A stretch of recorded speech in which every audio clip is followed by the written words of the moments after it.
హల్వా అంటే ఇష్టం లేని వాళ్ళు ఎవ్వరూ ఉండరు కదా, అంత బాగుంటుంది. చాలా ఈజీగా కూడా ప్రిపేర్ చేసుకోవచ్చు. ఇక్కడ నేను చూపించబోయే రెసిపీ వచ్చేసి గుమ్మడి హల్వా. ఎలా ప్రిపేర్ చేయాలో చూద్దాం.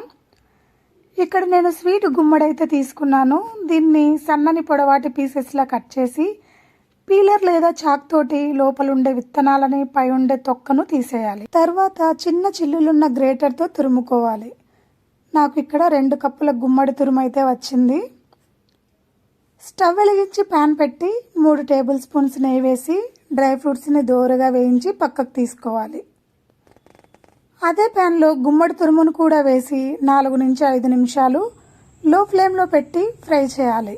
ఇలా చేయడం వల్ల పచ్చివాసన పోతుంది. తర్వాత 2 కప్పుల గుమ్మడి తురుముకి 3/4 కప్పు తురిమిన బెల్లాన్ని వేసుకుని గరిటెతో కదుపుతూ 3 నిమిషాలు హై ఫ్లేమ్లో ఉడికించాలి. ఇందులోని వాటర్ మొత్తం పోయి వీడియోలో చూపిస్తున్న విధంగా దగ్గర పడుతుంది.